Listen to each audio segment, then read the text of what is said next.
We've all heard the story, right? Big creepy villa in Switzerland, stormy night, you've got these decadent romantics stuck inside. Byron, Shelley, Mary Godwin. Bored and stir-crazy. Let's see who can tell the scariest story. Mary hits on the idea of a mad scientist bringing a dead man back to life, and bam! A monster is born. When she publishes it 2 years later, incredibly, at the age of 20, a literary star is born.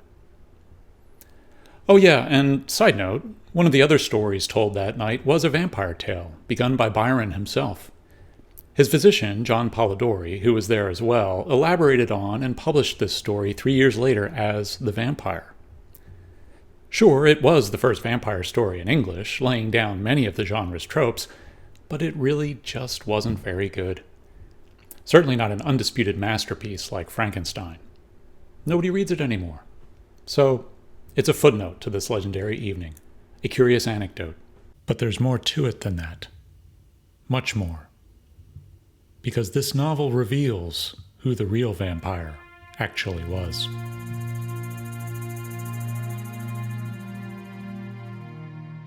Hey, it's Andrew with the Isle of Misfit Books, where I share with you the books that have struck me and stuck with me in my 25 years of working in rare books. Today we're going to be taking a look at John Polidori's The Vampire from 1819, which grew out of that stormy evening at the Villa Diodati. While it's certainly no Frankenstein, it did lay the groundwork for all of the legion of vampire novels that were to follow. Let's set the scene. It's the summer of 1816, July 19th to be exact. Way over in Indonesia, a massive volcanic eruption has just been playing havoc with weather across the globe, and Lake Geneva is no exception. Lake Geneva is situated in the Alps on the border with Switzerland and France. Lord Byron, the poet, had rented a villa, the Villa Diodati, just outside of Geneva for the summer. Byron is 28, and 4 years previous, in 1812, the publication of the first two cantos of his long narrative poem, Childe Harold's Pilgrimage, had made him famous. Famous in a way that we certainly understand today, just not for poets, not anymore. He was rock star famous. Movie star famous. Childe Harold is on every table, and Byron is courted, visited, flattered, and praised wherever he appears. He is really the only topic almost of every conversation. The men jealous of him, the women of each other. There appeared at the various parties a nobleman, more remarkable for his singularities than his rank. He gazed upon the mirth around him as if he could not participate therein. Apparently, the light laughter of the fair only attracted his attention that he might by a look quell it, and throw fear into those breasts where thoughtlessness reigned. Those who felt this sensation of awe could not explain whence it arose. Fame has brought him enemies. It has also brought him a mismatched wife with whom he's become estranged, and she is spreading rumors about him and threatening to go public with all sorts of tales of his debauchery and misdeeds, many of which are certainly true. This is Byron, unless he grants her custody of their daughter. It's not just his personal life, though. He's become more outspoken politically, both in the House of Lords and in his writings. His writings have become increasingly more radical. His political opponents are happy to fixate on the personal issues in order to pillory him in the press. At the center of this cultural firestorm and sick of being in the limelight, he decides it's high time for him to leave England. So on April 24th of 1816, he sets sail for the continent. He will never set foot again in England. Just down the road from the Villa Diodati, the slightly less famous, but still famous, and perhaps equally notorious poet Percy Shelley has taken up residence with his lover, Mary Godwin, who would go on to become Mary Shelley, author of Frankenstein. Percy at this time is married. Percy and Mary were not able to get married until after Harriet was out of the picture, which happened when Harriet committed suicide. With them is Mary's half-sister, Claire Claremont, who has been the third wheel in this throuple since The three first fled Europe back in 1814. They tried to return to England to patch things up with their friends and their family and with society at large, but the reception was so chilly and hostile that they returned to Europe. So they are effectively in self-imposed exile, just as Byron is. Claire is the one who has arranged for this villa near Byron's and has dragged Mary and Percy along with her, since she effectively besieged Byron back in the spring when they were both still in London. And whether she knows it or not at this point, by midsummer she almost certainly does, she is pregnant with Byron's child, who will be born in January the following year. The only one without literary talent or literary ambition, Claire is known for her remarkable singing voice and for her facility with languages. So not a literary talent, but a very talented and beautiful young woman. Claire is 18. So is Mary. Percy is 23. Lord Ruthven's peculiarities caused him to be invited to every house. All wished to see him, and those who felt the weight of ennui were pleased at having something in their presence capable of engaging their attention. Many of the female hunters after notoriety attempted to win his attentions, and gain, at least, some marks of what they might term affection. The fifth person present is Byron's personal physician, John Polidori. Now, I don't know about you, but when I hear someone described as somebody's physician, I'm thinking, okay, he's probably in his 40s, maybe his 50s. Byron is much younger, and maybe he wants somebody who can keep up with him, so maybe he's a younger doctor, maybe he's in his 30s, or maybe he's a friend of Byron's from school, so he's Byron's age, which would be 28. No. Polidori is 20. He's just gotten his MD after writing a dissertation on somnambulism, on sleepwalking. Aubrey was an orphan left with an only sister in the possession of great wealth by parents who died while he was yet in childhood. He believed all to sympathize with virtue and thought that vice was thrown in by Providence merely for the picturesque effect of the scene, as we see in romances. He thought that the dreams of poets were the realities of life. So he's not a friend of Byron's. He's not a particularly experienced doctor. So what gives? Why was he chosen? It's possible that he was chosen for his attractiveness. Byron's sexuality is speculated to be somewhat fluid, and Polidori was noted as a handsome young man. But I think it had more to do with the MD appended to his name. Byron was born with a deformed foot, which gave him pain and complications on and off throughout his life. Now, he was a fantastic swimmer, a great rider, great with a pistol. He could box and fence. But that foot gave him difficulty and often gave him pain. So Polidori, as an MD abroad, would have been able to obtain for Byron laudanum. And not just for Byron, but for the entire party. He gradually learnt that Lord Ruthven's affairs were embarrassed, and soon found that he was about to travel. Aubrey, immediately mentioning his intentions to Lord Ruthven, was surprised to receive from him a proposal to join him. Flattered by such a mark of esteem from him, who apparently had nothing in common with other men, he gladly accepted it, and in a few days they had passed the circling waters. So Polidori is a bit of a fifth wheel at the party that summer. Percy and Mary are madly in love, and Byron is dallying with Claire.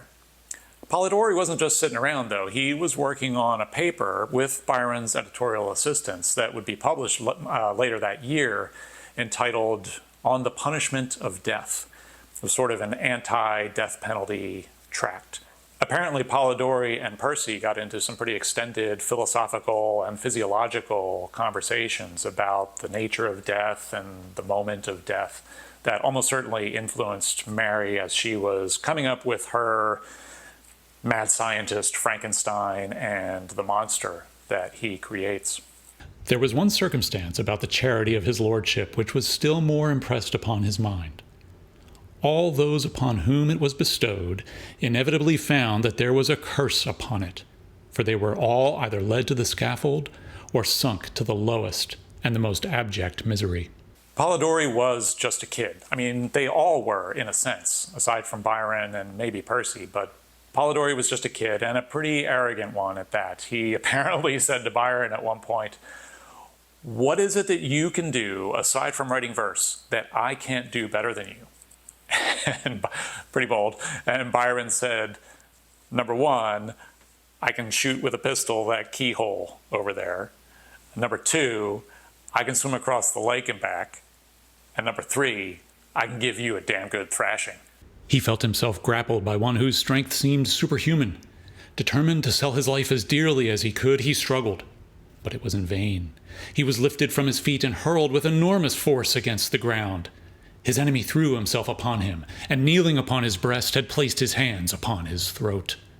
By mid-September, Polidori was gone. Byron had dismissed him. Now, he didn't return to England immediately. Polidori's father was Italian, and Polidori went on to Milan after being dismissed from Byron's employ. And he got into trouble while he was there. He got into a fight with an Austrian officer. The Austrians were occupying Milan at that point, and he got into a fight with an Austrian officer and got arrested and thrown into jail. Byron happened to be visiting Milan, having left the Villa Diodati behind. He was in Milan. News of Polidori's straitened circumstances came to his attention, and he interceded on Polidori's behalf and got him out of jail. Lord Ruthven, upon hearing of the state of Aubrey, immediately placed himself in the same house and became his constant attendant. When the latter recovered from his delirium, he was horrified and startled at the sight of him whose image he had now combined with that of a vampire. But Lord Ruthven, by his kind words, and still more by the attention, anxiety, and care which he showed, soon reconciled him to his presence. Curiously, Byron's publisher and friend, personal friend, John Murray, had offered Polidori £500 to keep a diary while on this extended trip with Byron in Europe.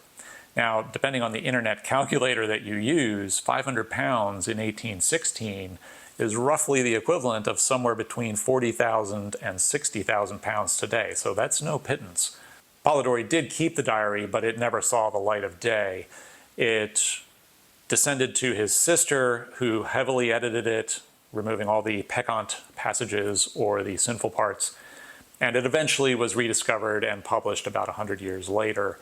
Swear by all your soul reveres, by all your nature fears, swear that for a year and a day you will not impart your knowledge of my crimes or death to any living being in any way, whatever may happen, or whatever you may see. His eyes seemed bursting from their sockets. "I swear," said Aubrey. Just 2 years after The Vampyre was published, Polidori died. It's likely he committed suicide after accumulating substantial gambling debts by taking prussic acid, as it was called then, or cyanide. He was 25. To call Polidori's The Vampyre a novel is a bit of a stretch. There's an introductory letter and a concluding letter, which were not written by Polidori, so not counting those, the tale is 9,200 words, so barely even a novella. It's a bit convoluted how this tale even came to be published. It would seem that a copy of the manuscript went from Polidori to a baroness who had asked him about it, to a guy named John Mitford, who handed it to the publisher, Henry Colburn, who published the New Monthly Magazine as well as books.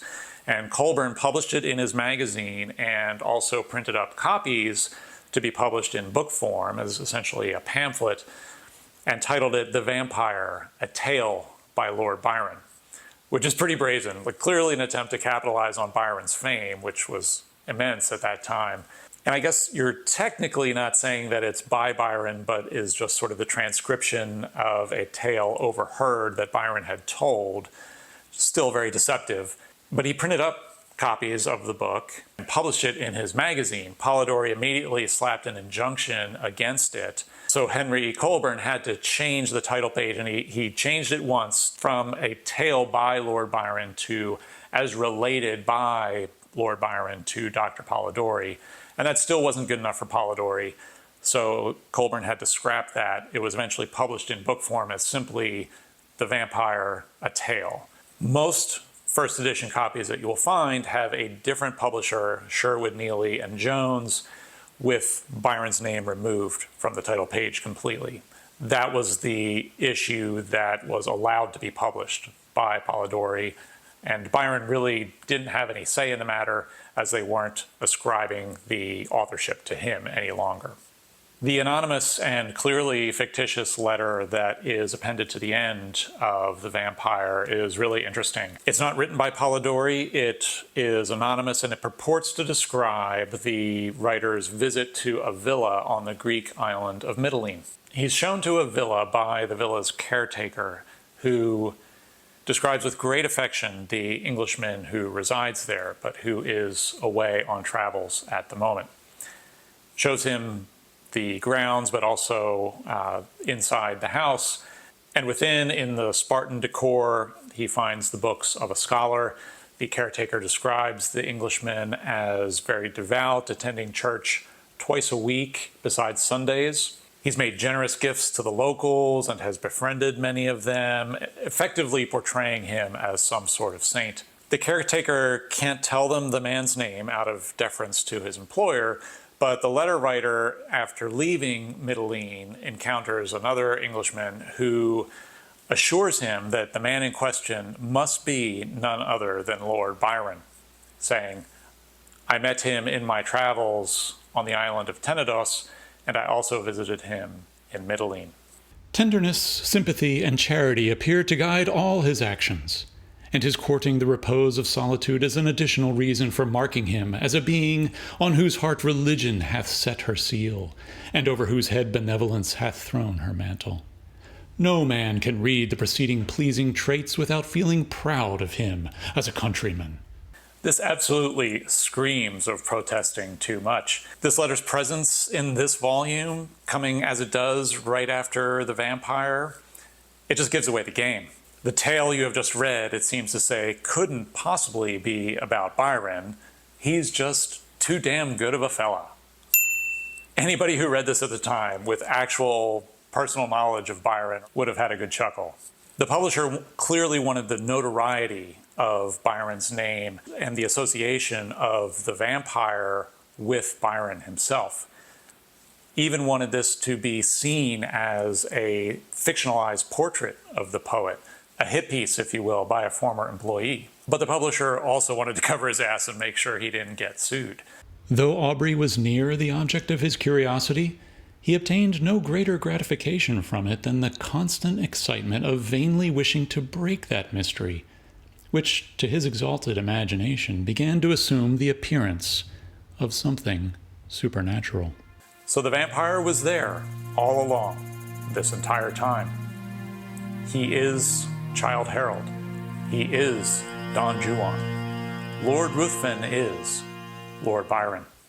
That first edition in book form, the one that was published by Colburn with Byron's name on the title page as essentially as the author, A Tale by Lord Byron, is impossible to find. There's only one known copy, and that is in the British Museum. The second version of the title page, the one that lists it as related by Lord Byron to Dr. Polidori, does occasionally appear on the market, and in 2021, one went at auction for a little over $11,000. A normal first edition, the one published by Sherwood, Neely, and Jones, with no mention of Byron on the title page, which is what you will typically see as a first edition, that will run you anywhere from $3,000 to $5,000, even upwards of $10,000, depending on its binding and its condition and whether you're buying at auction or retail. Anytime a book has the claim of being the first of something, which The Vampyre legitimately does, you're going to have collecting interest. A first edition of Frankenstein, by comparison, well, that's a very different kettle of fish. In 2021, a pristine copy in the original boards, which is to say, never rebound, as close to as it would come from the press to the publisher as is possible to obtain. Essentially a perfect copy with great provenance, went in 2021 at auction for just south of $1.2 million. Just this year alone, a similar copy, maybe not quite as nice, but a similar copy, also in the original boards, went for $850,000. So that's the difference between a first edition of Frankenstein and a first edition of The Vampire. And I think it's a justified difference. The Vampire is the first vampire tale in English. It does have that claim, but like I said, it's not the classic of literature that Frankenstein is. Frankenstein, on the other hand, is a classic, is a towering work of Gothic fiction, a pioneering work of horror fiction, and has a good claim to be the first work of science fiction. A mad scientist using science, using technology to reanimate the dead, bring the dead back to life, make magic happen, essentially, with science. And also was written by a woman, a very young woman. It was not her first book, but it was her first novel, written by a woman at a time when women certainly wrote novels, but not novels like this. So it has a lot going for it in terms of its collectability. Did you see Nosferatu? I'd love to hear what you think in the comments. I have to say I was not crazy about it, but I do find it fascinating how this tale just keeps getting resurrected. It just cannot be killed. It truly is the undead. What's your favorite incarnation of the vampiric legend? I'd love to hear, whether it's on page or on the big screen. I hope you enjoyed this brief tour of The Vampire. If you got some value from it, got some entertainment, please leave a like and subscribe. I'll continue putting out this sort of book tour in coming weeks. And if you'd like a similar tour, I've got one lined up for you right here. And that's all I've got for you for today. I'll see you in the next one. Thanks for stopping by.